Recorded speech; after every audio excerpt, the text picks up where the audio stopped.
Good afternoon. My name is Donna Thiesel, and I'm your host of Donna's Edge Talk Show, where truth matters. Thank you so much for watching every day, Monday through Friday, from 1 to 3 p.m. Central, as I get to ride home with you in the afternoon. We can do this every single day, 1 to 3 p.m., and I definitely appreciate it. You can find us on television, channel 182 on Charter Communications, and Abundant Television, found on Roku, Apple TV, and Amazon Fire. And don't forget the podcast at thenewscasters.com. You can find us on the radio, icradio.media. And I wanted to thank you so much for sending all your emails and your texts. I definitely appreciate it. You really make my day.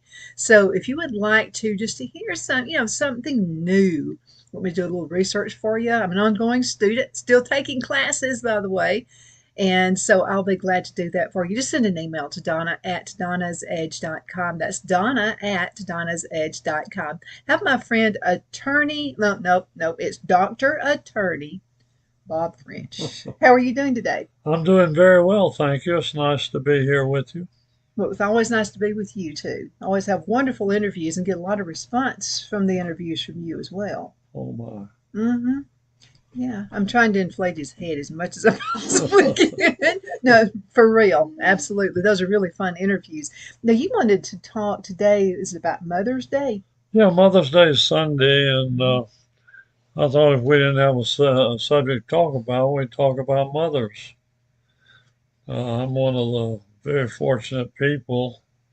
I like to say that my mother carried me in her body for 9 months, carried me in her arms for 2 years, and carried me in her heart for the rest of her life. I had a very, very, very darling mother, and I wasn't a bad boy. I lived my life to please my mother and never disappoint her. And we had a lot of adventures. What kind of adventures did you have? Well, one that probably changed my life was in the eighth grade, and they had this party. This Carolyn Roberts had a party, and I was invited. And we lived in the country, outhouse, no running water, blah blah. So I came in, and my mother says, "Well, how did school go today?" I said, "I was fine." "Well, what's new?" I said, "Oh, nothing. Carolyn Roberts is having a party tonight, tomorrow night, and there'll be all that hugging and a chalking." Talking. What's that? Song was popular then. Oh, I'll have to look that up. This, oh, you don't know that one? No, no, but you've intrigued me. I've got to find Well, out. it's good to have a girl so big and fat. When you go to hug her, you don't know where you're at. You have to take a piece of chalk in your hand and make a mark to know where you began. One day I was just a chalking and a hugging, hugging and a chalking away, when I met another guy with a chalk in his hand, coming around the other way over the mountain, coming around the other way. You could have missed out on that one. Now, I would be offended if you sang that to me, big and fat. I didn't, I, didn't, I You had didn't no sing that, no. inclination for it anyway. Uh-huh. But anyway, I said, I'm not interested in going to see all that hugging and chalking. And my mother said, "So there's going to be girls and boys there?" Yeah. She said, "You're going." Now, at that time, my father was really off, and I was more or less raising my three sisters at that time, and my mother was working, and I was doing everything I could to make a dollar. And anyway, I cooked and sewed and washed and ironed and whatever was necessary to help my mother. Because my father wasn't able to do anything. And my sisters were a little young. So she said, "So they're going to be there, are they?" And I said, "Yeah." She said, "Well, you're going." I said, "I don't have any clothes to go to that." She said, "You will have." I said, "I'm not going." She said, "Oh, yes, you are, young man. You live here with all of us women, and I'm concerned about you. Mhm. I didn't know what it meant then, but later I did. I guess I was girlish at that time, although I was an athlete. I played with dolls. I had to entertain these girls, and Mhm. I guess I was getting a bit effeminate. Well, you grew out of it. Yes, I did. Mhm. Uh, I had I like 3 merit badges, being an Eagle Scout, and when I kissed my first girl, I became a Girl Scout, and I never did become an Eagle Scout. But I've Congrats. been very fortunate with wonderful women in my life. Uh, it's most amazing that I had 4 sisters, and I, I've always been close to females and always honored them. My mother said, "Be nice to women. Your mother's one." Thank you, Mom. Mhm. So, but she taught me everything, and I did live a life that I can say never disappointed my mother. I went to church and I treated people with respect. Now, I scared her to death with a lot of crazy stuff that boys do, like diving off the Kettle Memorial at Tennessee River at I Decatur. have a boy too, Well, very much like you, but I've got to ask you a question. uh, Okay, so you try to treat your sons to treat women with respect. right. So the first words out of my mouth when he was going on his first date, I said, "Son, you need to open the door for the girl." Well, he comes in from the date, and he's at times a little different. Okay, so he said, "Mom, this girl looked at me like she thought I was crazy." And I said, "About what?" He said, "Because I went to open the door. She said, 'I can open my own door, thank you.'" And I said, "Well, maybe that's the wrong gal." What did your mother say about things like that? Oh, goodness. I was never allowed to wear a cap in the house. I was never allowed to eat without saying a blessing. Uh, just there were a lot of rules that I obeyed, and basically whatever my mother said, I did. Mhm. I never argued with my mother. In order to go for that party, I was going to say, except for that party. well, Said she you were had to go. walk 2.5 miles into Decatur to buy a shark skin suit on credit Oh, at Goforth Clothing Store yeah. and walk back home and make sure it fit and alter it and everything on a pedal sewing machine. And finally, she got me looking like a dude. And she said it was brown tan. And she says, "Now I want you to go to that party, and when they play post office, I want you to kiss every girl you can." She said, "Then I won't worry about you." So I did That's a what mom my looking mother out for a told me boy. to do. The stars blinked and the lights went off, and it was Lightning flashed. I mean, all those unbelievable wonderful to kiss things. a girl. Hmm. Yeah, I'll never forget that. But she's the one that authored it, and she knew what she was doing. But I can honestly say that I'm probably the furthest thing you can imagine for being anything other than a man. I'm certainly, What are some more things you mom taught you? It's just simply about having respect for women, and I know you do. You've opened the door for me several times. well, I Thank you for always that. do A lot of that. folks don't. They weren't raised that way. Yeah, well, I do that. Of course, she taught me how to cook, and I am the kitchen magician. Hmm. I can make something out of nothing. So, what is the dish everybody always asks for when they go to your place? Everything. I can't think of them asking for anything in particular because You just like to surprise people. what? Oh well, lobster bisque and eggplant parmesan. Those are Oh. my specialties. Hmm. Uh, Eggplant parmesan. People who eat that say that's the best I ever had. And of course, lobster bisque. If you do it right, there's Nothing like it in the world. Okay, the first time you cooked a lobster, Yeah. did it kind of freak you out? You had to throw it in the, I mean, it was kind of still moving around. Were you okay with that? Uh, didn't bother me. It might have bothered the lobster. I bet it bothered the lobster. No, my mother taught me to sew on a pedal sewing machine, and I can sew very well. She taught me to iron. We couldn't afford an ironing board, so we ironed on the kitchen table with a flat iron that you got hot on a laundry heater stove. We didn't have an electric iron. And So did you make your own cornstarch to starch the shirts? Because my uh, grandmother did that. she did, I was not part of that. I saw her do it with flour. And she put flour and baking flour and I don't know, baking powder and I don't know what all in it. But you stirred a memory. I can remember her doing that, cooking it out on a 3-eye laundry heater. Mhm. And, you think, well, it was rough. We didn't know it was rough. We thought it was just living. What you don't know doesn't hurt you, right? That's right. So we just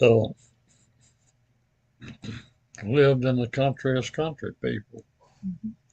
There was a cotton patch right beside the house. We drew our water from a well. We washed clothes in a wash pot on Saturday under an open fire.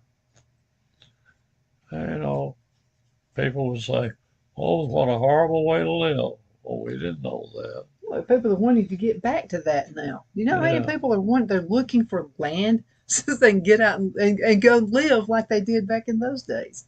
And there's Well, nothing like well water. To well, me, yeah, that is the best water.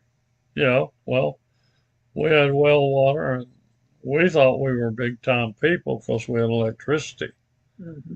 There was a time we didn't have electricity, and we were under kerosene lamps.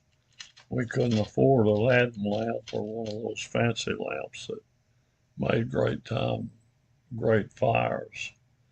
We made do with kerosene. You had to keep that glass clean, didn't you? Oh The yeah, thing would yeah. just cloud up. It's called the flu. Oh, the flu. I Yeah, knew what it was. I just know what it's called. yeah. Well, you have to clean the flue quite often because it'll blacken up. So every time you fire it up, you take a lamp rag and clean it out. Yeah. I have an Aladdin at home just to remind me and keep me humble. There you go. My daughter-in-law grew up in Russia, and they were poor, and she later grew up to live actually in an orphanage. And so I've heard a story about when she came to the States.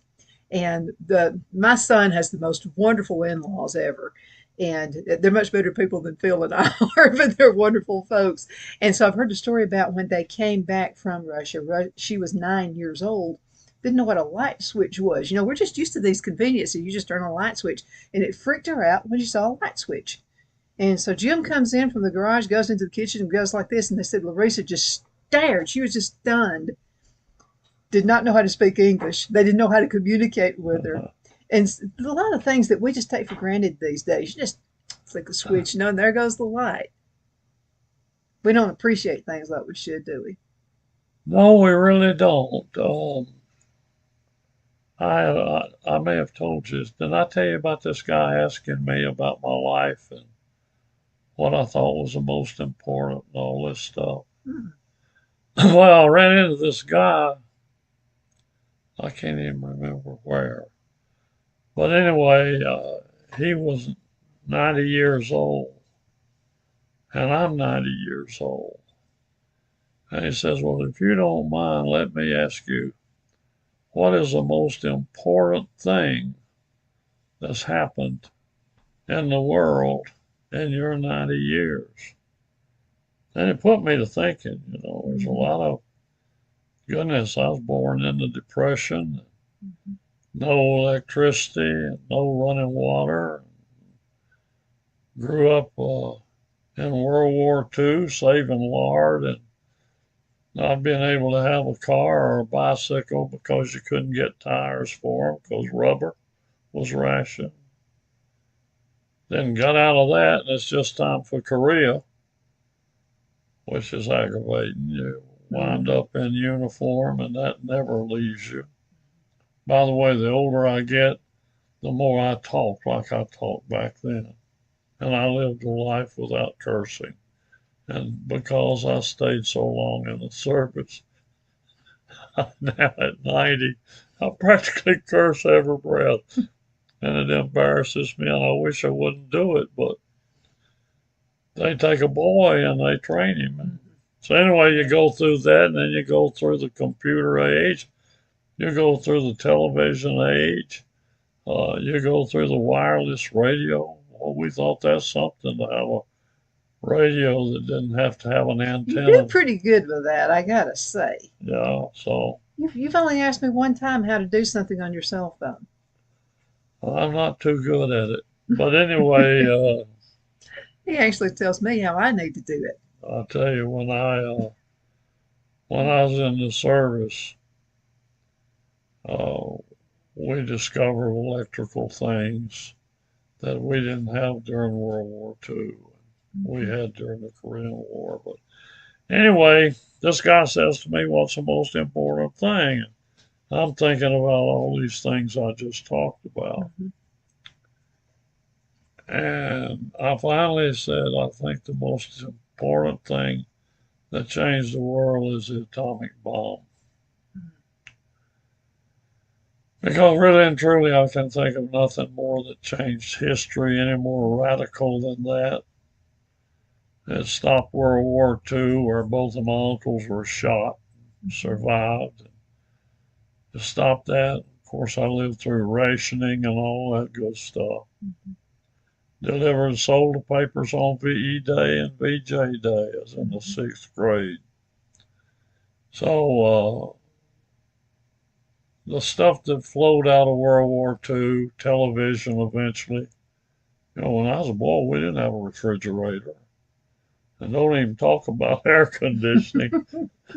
I would be one of those people who would actually be okay without it. I'm very cold natured. Well, you're lucky. Yeah, my husband's extremely hot natured. Yeah. Yeah.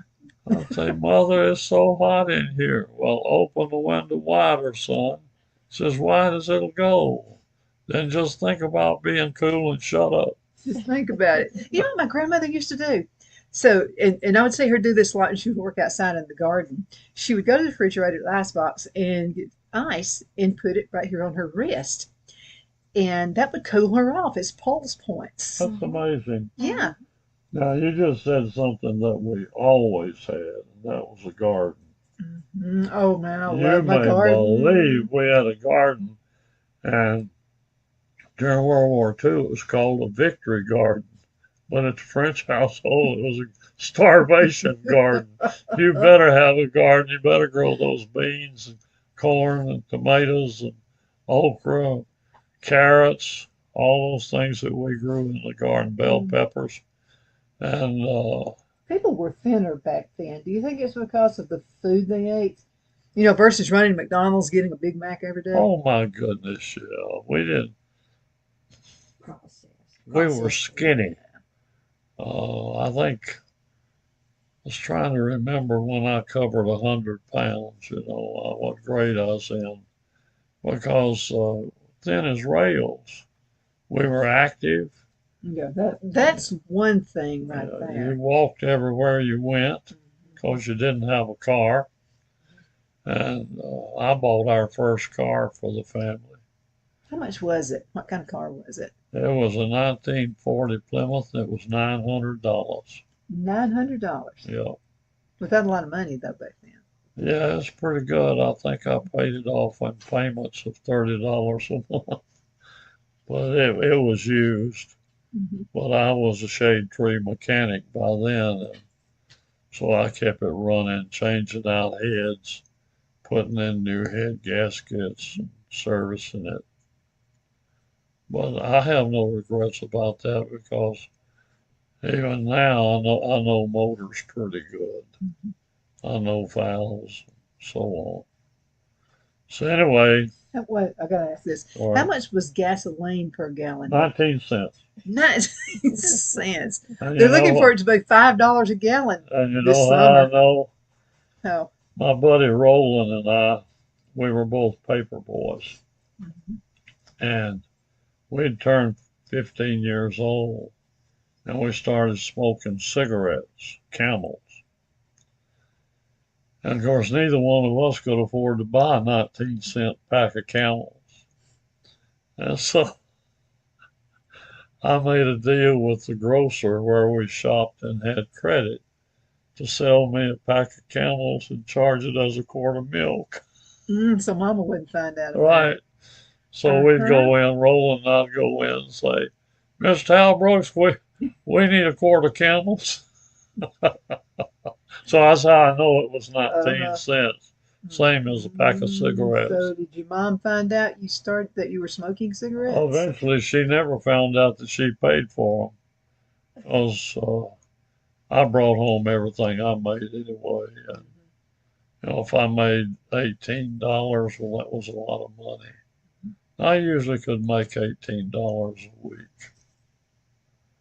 So, There was something about people wanted to pay their bills then. Now, people are going to college and it's being paid for by the government, or they're trying to, which to me is an insult to the people who, like me, who actually worked and paid for their own college. well, let me tell And you something. I'm one of the few people you'll ever meet who worked 40 hours a week and went to law school mhm, and carried the dean's list. mhm. It's was they said it couldn't be done. I had to get waivers from the president of the university who told me this is such a waste of time because you'll never make it. You Then showed I had to them. get a waiver from the dean of the law school, Dean Harrison. He said, well, I'm going to sign it and take a chance, but you'll never make it. And if it hadn't been for a professor in politics, I would have graduated magna cum laude. So I had all A's, one or two B's, but I was working 40 hours a week. It can be done. Yeah, well, we had this professor who was mean as a striped snake, and I was the only Republican in law school. Even back then. Well, this was in the 50s. Uh-huh. No, it was in the 60s. I graduated from undergraduate in 59, graduated from law school in 63.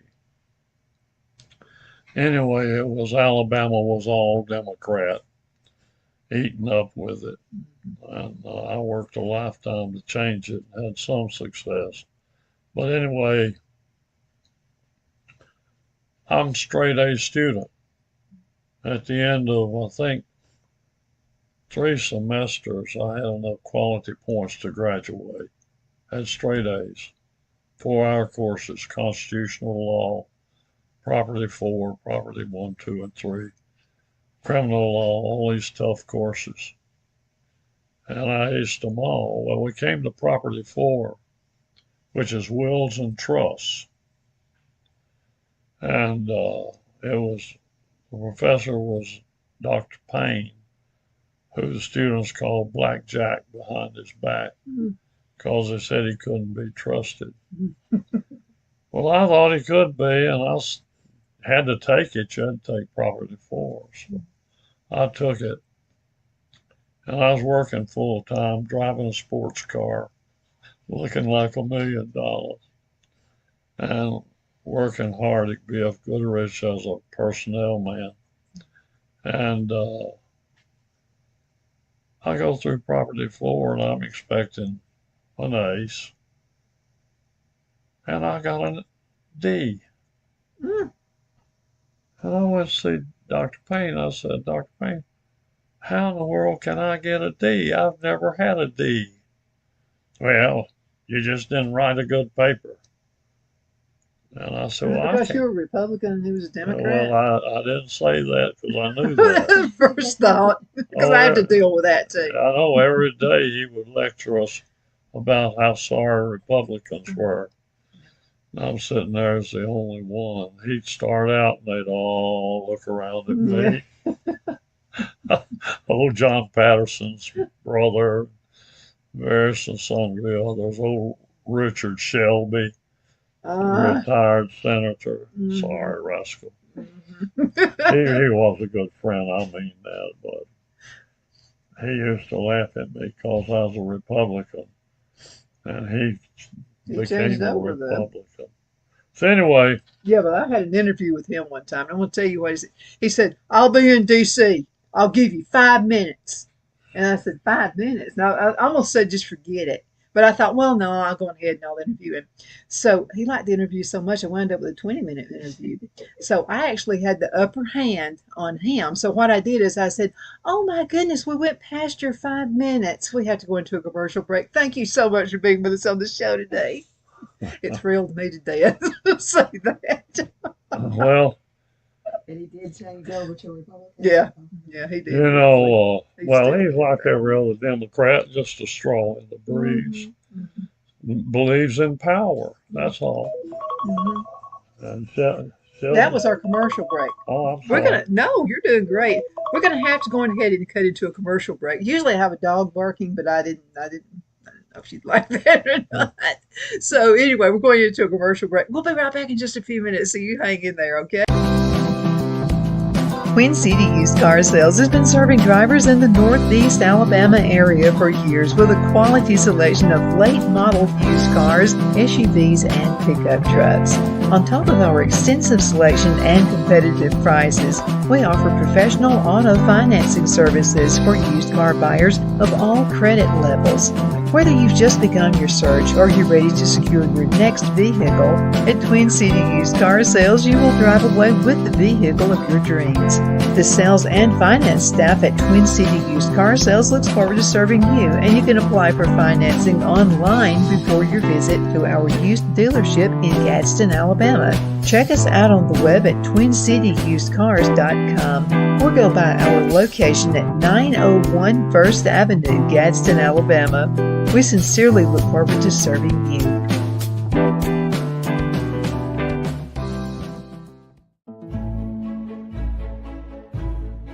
The Hatter Cafe and Country Inn is nestled in the northeast corner of Alabama the Beautiful in the delightful town of Mentone. We're located on top of scenic Lookout Mountain near Little River and DeSoto State Park and located only 5 minutes from shopping and restaurants. There is also a nearby community walking path and golf course. We welcome everyone through the doors, and we are committed to outstanding service for all guests. At the Hatter Cafe and Country Inn, we invite people from all walks of life to come and get away from it all, enjoy the open spaces, treetop views, fresh, clean air, and experience Southern hospitality at its finest. We look forward to hosting you. To reserve a special event, or if you would love a special getaway at the Country Inn, you can call us at 256-634-2018.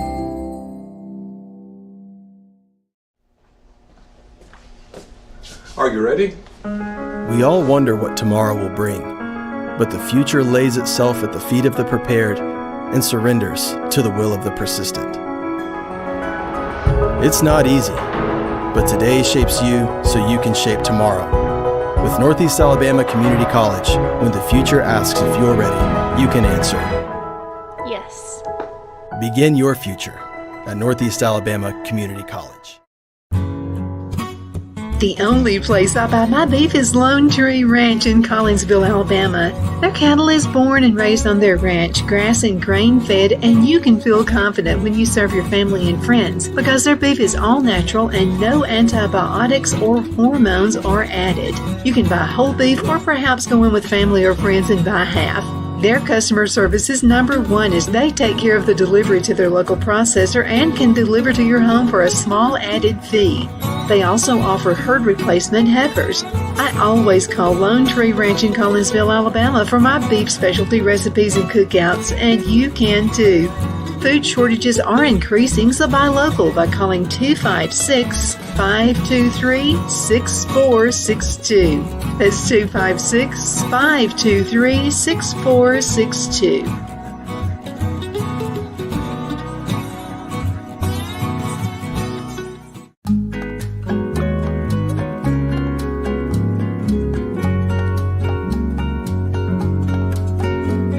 At Lamone's Mexican Restaurant, located in Henniger, Alabama, and voted Best Mexican Restaurant of DeKalb County, Alabama 2020, we're here to serve you with authentic Mexican cuisine. Order easily online by going to lamonsmex.com or call 256-657-3999 to place your order. We're open Sunday through Thursday, 11 a.m. to 9 p.m. and Friday and Saturday, 11 a.m. to 10 p.m.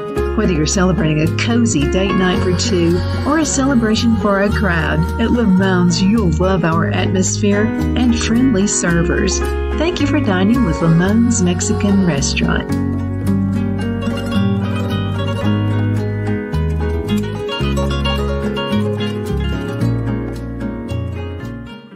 We're back. Thank you so much for watching Donna's Edge Talk Show. I'm Donna Fiesel. I'm your host. You can find us every day on television, Channel 182 on Charter Communications and Abundance Television, found on Roku, Apple TV, and Amazon Fire. You got a lot of Texas people who are watching you right now. Really? I've got a bunch of. You can send emails to Donna@donnasedge.com, and this is how I know. I get emails from all over the country, but it seems like we have more listeners actually on Roku from Texas than from Alabama. It's crazy.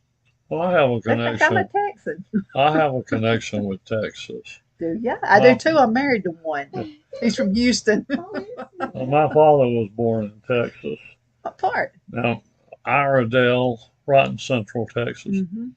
And my grandfather was born on the boat coming over. And my great-grandmother and great-grandfather died on that boat. So he was put off at Galveston, and the only person they could find that would take this baby was an uncle from Conahatta, Mississippi, named Red John French. I've been to his grave just to make sure he's still there. So anyway, he took the baby and was very mean to my grandfather and whipped him one day with a handsaw. And that was it. My grandfather was 7 years old, and he ran away to Texas. It's 7. 7, yeah. They did things Kids like were a little more grown up back then than Yeah. they are now, right? So anyway, he goes out to Texas and gets a job on a ranch as a ranch hand, and worked there all of his life until he got grown. And the rancher's wife took a liking to him because he was totally redheaded with a red beard and all of it. They called him Neely. His name was Neil Robert French. And he grew up there, and she taught him to be a musician and taught him to read and write, taught him the Bible, and then sent him off to college. Wow, amazing. And he graduated in a Presbyterian college out there. A small one is still there. And when he got through with that, he became a traveling evangelist and eventually became one of the heroes of the Presbyterian Church, because the Presbyterian Church had a rule that if you weren't a graduate of Yale University, you could not be a Presbyterian minister. Well, the country is flowing west over the mountains, and they get over the mountains, and they have no preacher. There were no preachers west of the Adirondacks or Smoky. So they organized the Covenant Presbyterians. That meant if you were ordained by a church, you could be a minister. And so he was ordained right after college. I've got his picture on the wall in my office in there. But he grew up a cowboy. One of his favorite stories was that the ranch owner told him, said, Neely, go over in the lower 40 and try to get that bull out of that pasture with those cows. We're going to have more calves than we can handle. But watch that bull and don't let him get after you because he's mean. I have to deal with bulls. So he goes over there, rides over there on his horse, starts trying to get the bull out of the pasture with the heifers. He wasn't doing too good, so being my ancestor, he decided to take things into his own hands. I'm just seeing that out of you. And he got down off of his horse and got a big stick and started chasing the bull. The bull ran for a little bit, and then the bull thought to himself, why am I doing this with that idiot? So he turns around and starts chasing my grandfather. Did your grandfather jump up a tree? And guess what? Yeah, he got up a tree. He got hit the bull between him and the tree. And while he kept the bull on the other side of the tree, he climbed up the tree. And the rancher told him, now, Neely, go over and don't let any grass grow under your feet. Get on back after you get that bull out of that heifer pasture. Well, he was up a tree and that bull wouldn't let him come down. He had to spend the night in that tree. They don't give up, bulls don't. No. And so They know what they want and they go for it. the rancher decided that they better take some cowhands and go find that boy, who was the apple of his wife's eye. And he was about 17 years old. So they go over there and they find him up a tree. And he says, get down, Neely. I told you to not let any grass grow under your feet, and you're letting the whole world grow under your feet. My grandfather used to love to tell that story. But anyway, long story short, he met my grandmother, who was a graduate of Mississippi College for Women, on an evangelical sortie. And my father was born in Texas. And eventually they came to Gurley, Alabama, over here near Huntsville. And he was Presbyterian minister over there for about 30 years. They served the Big Cove and New Hope, Owens Crossroads. And he was quite a man. I wound up with all of his books, his gospel books, 4 books on Matthew, Mark, Luke, and John. And in teaching the Bible, I used those books for years and years. They're so threadbare now, they'll fall apart. But Now, you have written a book, and I bought the book and I gave it to my son for his birthday, and he is treasuring the book. So let's talk about that and where people can buy that book before I forget, before we which end the one are you show. talking about? I've got 6 out there. The latest one. Call Me Herman. No. Oh, and I like that book too. I'd like to talk to you about it. We need 2 hours. We got about 18 minutes for that. But you've written several commentaries. You've also written things with Call Me Herman Oh, yeah. about your life. Yeah, but I've also written An Adventure with John, which is a biblical. Well, that's the one that I bought from you. Is it? Oh, good. That's one of my proudest books. It took me 20 years to write it. It's got all kind of research in it. And I've got laying on my desk back there my Mark manuscript. It's edited, laid out, and ready to go. And I just can't seem to get my want-tos up and get it out of here. But now that I've gotten rid of a 24-year-old case today. 24-year-old case. Yeah, well, I'm retired, and the only thing I'm doing is handling these things that are hanging. I had one that was hanging 24 years, got rid of it today. Last Friday, I had one that had been hanging 7 years. I got rid of it on Friday. So I'm wrapping them all up. It's just taking a while. And I don't know where I was going with that story. Don't need to be a 90 if you don't act Now, like it. how can people find your books? I know Oh, you we got was talking Amazon. about my books. Yeah, yeah. Amazon, Bob French, Robert B. French, Robert B. French Jr., Blackstone Company, whatever. But I've got a collection of them, and they're a must read. You must. And I hope you're not offended, but when I read a book, I use yellow highlighters yeah, and I go through them and so do I make little. Okay, well, I know you spent a lot of time writing this book. I didn't want you to think I was defacing it or something. No. Authors can be a little bit picky about your books. Which one you gave him, John? Yeah, well, I'm quite proud of John. He's my son is he works for the big grocery store chain, and he's also a minister. Oh, He well, he goes to loved John. he goes to Southeastern Seminary. Well, John is very well researched. It took years to write it, and then I just took on off and wrote Mark. Mark is such a good book. Yeah, he'll want to buy that one. I'm Yeah, sure. well, So. I've got to get that printed. It's running, 900 pages, Wow. but it's got everything in it. It really does the Roman history, traces Rome all the way through it. And he loves to read about Rome history. He's just and he'll continue going to school the rest of his life. As a matter of fact, it reminds me of you. It's just he loves school. It's easy to become a professional student Mm-hmm. once you've got to where you got the grip on it of how to study, Mm-hmm. and you can just get more and more and more. I mean, I ran out of stuff to study, so I studied Spanish. There you go. Well, let me ask you a question. So you've been an attorney now for how many years? 62 years. 62 years. So if you hadn't chosen that profession, what do you think you would have been? I know what I would have been, what I was doing when Celeste wouldn't move up north.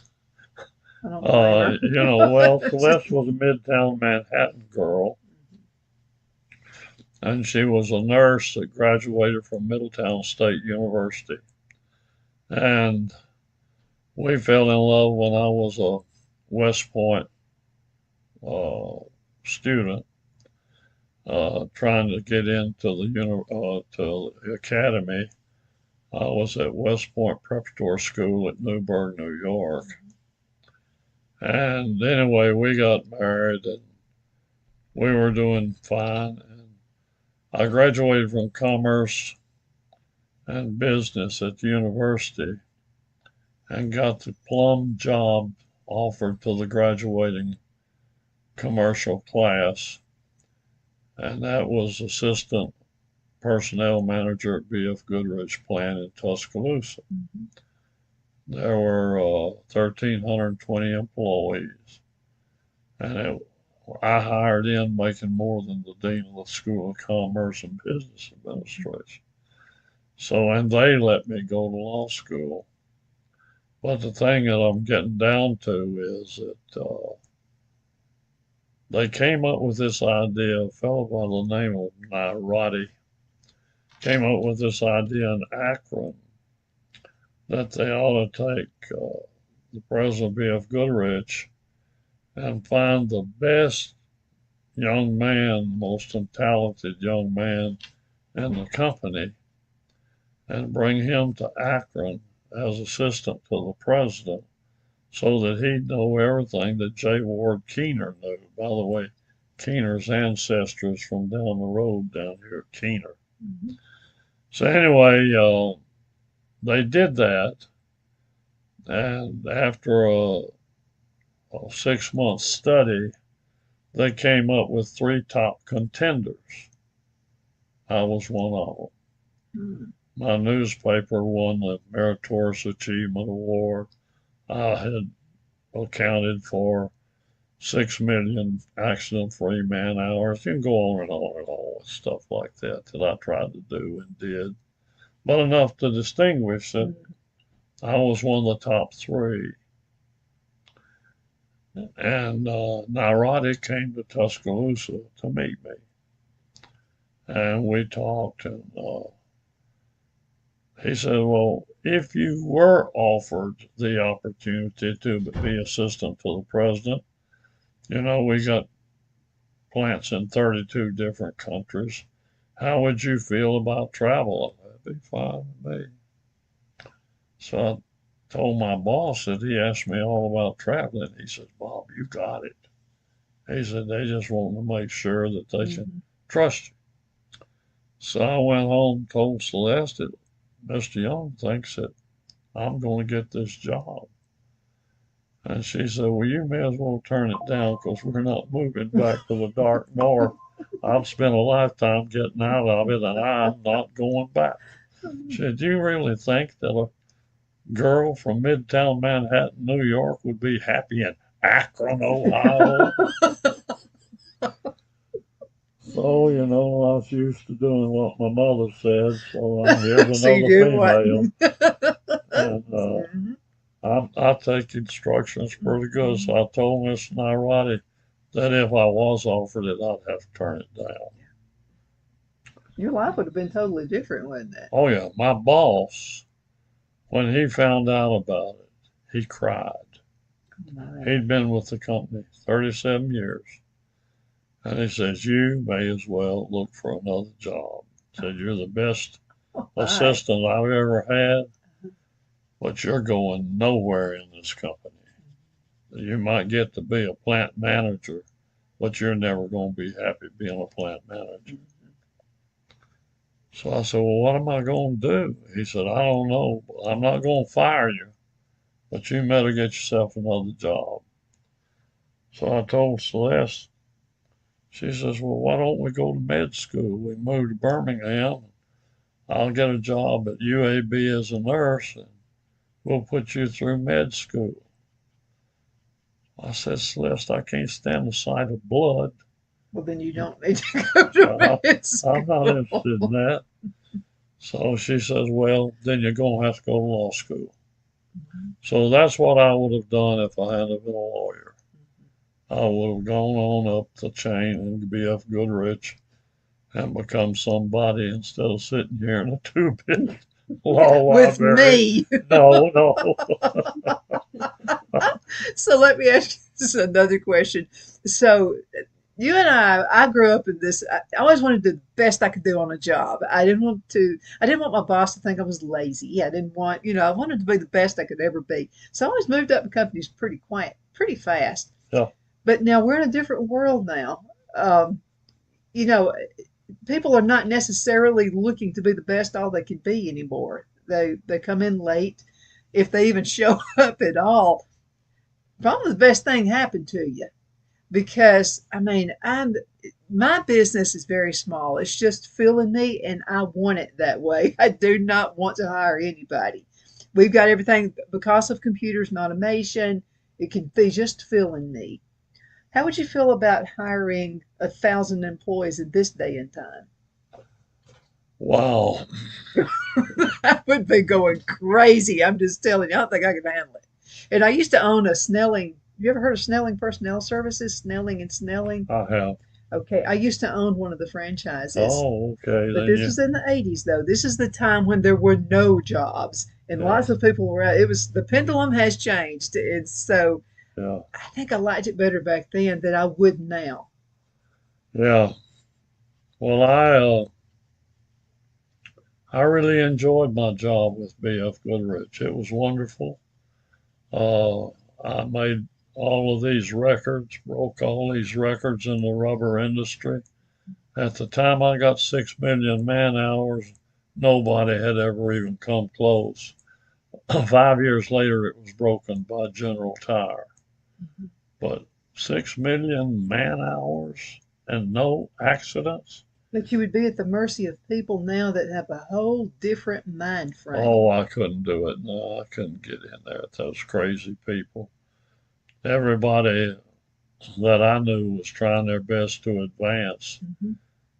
So what's wrong with ambition? It seems as if we're at this wave now, these days in time, where people are just not ambitious anymore. It drives my son nuts because he has to hire people, and he said, they'll come in and slouchy and talking on their cell phone during an interview. During an interview, and they may show up and they may not. Well, things are too easy. The government puts out too much money. People can live without working. But I still like to work. I don't care. Most of the people I went to school with have already retired, and I just can't. Well, the hardest thing I ever did was put Tommy and Tammy through the university. And I killed myself to do that, having two at the university at the same time. and both of them went for 5 years. And Tommy went on to law school. So it's been a long, hard pull, working hard. But I was raised to work hard, picking cotton, picking bowls, and picking peppers, whatever you could get a job doing. And you know, people just don't have the drive. I still have a drive. I worked this morning. Hmm. I can't get rid of it. But You just get that in you, and it's hard to get it out. My granddad was okay. You've been to my farm, mhm. and so this was my granddad's farm, and I bought my inheritance. So we moved back from Charlotte, North Carolina, and Phil and I bought the farm. But I've heard the story about how the farm back in 1938, I think it was, when he bought it, 38 acres, and then house, barn, and all that, and it was $5,000. And he said his parents tried to talk him out of it. His mother said, "Oh, you don't need to get in debt like that. You can live with us, and all this kind of stuff." And so he worked a job, and he also worked on the farm, raised peanuts, and he always said peanuts helped him actually pay off the house in 2 years. But he said $5,000 was a lot of money back then. That was hard to do. So he set a goal, this little thing that you and I talk about, setting goals. Oh yeah, How important is setting a goal? I don't care what it is, yeah, whatever you're doing in life. yeah. You gotta have goals. I Yeah, can't imagine not setting a goal. me either. My goal right now is to learn how to be retired, and I'm not doing too well at it. I'm still hanging out, coming down here, 'cause I can't sleep past 6:30. Mhm. Yeah, I know what you mean. So Well, do you like to fish? What are some I'm things you just like to do? I'm fished out. I grew up on Tennessee River. Well, I've graduated from catfishing to bass fishing to crappie fishing and finally fly fishing. And when you become a fly fisherman, you don't fish anymore. You cast flies. mhm. You make That's flies. the ultimate. That's where I Oh, want to be, right? I oh, want to you be in just fly can't fishing. believe it. I've had some of the most wonderful times of my life fly fishing.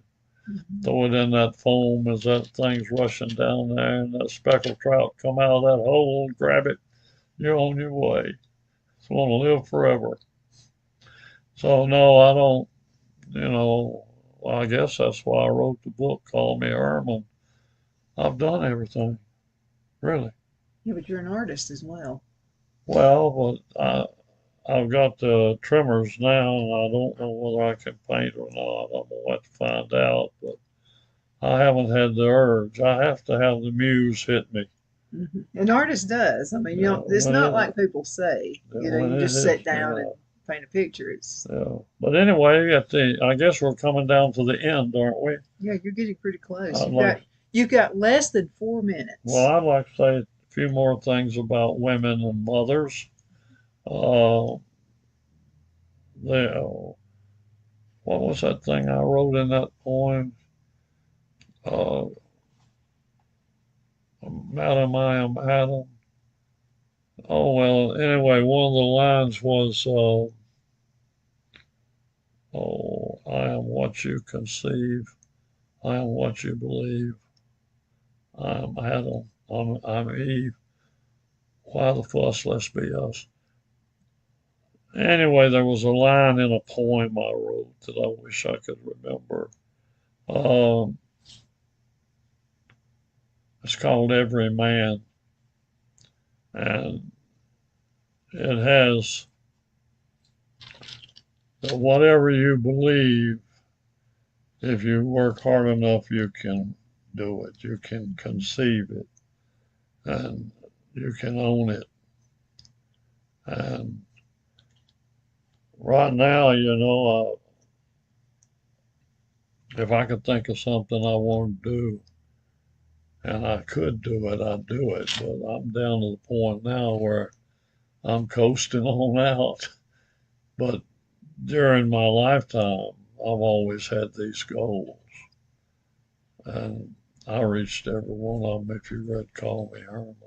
Mhm. So, Yeah, I've got the book. You need to order that too. That's on Amazon. And you'll learn a lot of life lessons. And if you're just starting out owning your own business and whatever you're going to do, or you decide you want to go to college and be a doctor, whatever it is, an attorney, you got to get that book. Well, you have to set a goal and get out and get it. It's not you just do this, because a lot of people say, well, I'm waiting on God to tell me what to do.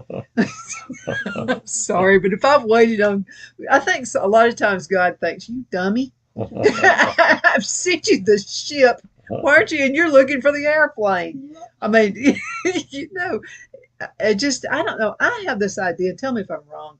If I've got that thought in my head to do something, then I better do it. He's going to give it to somebody else if I don't. You got it. Yeah. I got a kick out of my mother. This was something I was going to mention about Mother's Day. My mother she worked for Goodyear as a spooler. And I could tell you a lot of stories about that. She worked the midnight shift because she had 5 kids. And when I became a personnel assistant with 1,300 employees in the rubber industry, she was so happy. So when Celeste said, we're not going up there, Uh-oh. I said, well, you're going to have to tell Mother. Well, then let's just go. And so she said, I will, because we are not going. So I called up Mother and I said, Mother, Celeste has something she wants to tell you about this possible promotion I had and everything. So Celeste got on the phone and said, Mother French, we are not going to Akron, Ohio. He is going to become a lawyer. Mm. My mother said, oh, that's so sad. All lawyers are crooks. I knew you were going to say that. I just said, so you're ending it on a good tone. Okay, so we're about to leave. What would you like to say to everybody before we go? God bless every mother, and just remember, if you ever hear my name, I am opposed to abortion. I think there's nothing sweeter than a tiny little soft baby. And even at this age, I love to touch them and to watch them grow up and how fast they get away. It's amazing what the Lord does. So if you got them, love them, enjoy them, and do them right.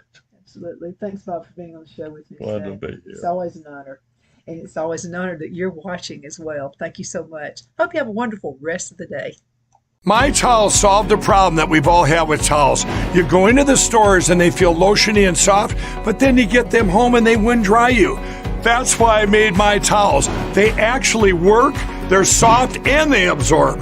And now I'm excited to announce 2 brand new lines of My Towels. What makes them the best towels ever is they're now made with 100% long staple Shapir cotton. This is a combed ring spun cotton that makes My Towels even softer and more absorbent than ever. And now you get a 6-piece set for an amazing introductory sale price as low as $29.98. So go to MyPillow.com or call the number on your screen. Use your promo code to get My Towels for only $29.98. Or you can get my designer premium line for just $20 more. Either way, you save 50% now on all My Towels. They actually work. What a concept. This offer won't last long, so please order now. MyPillow.com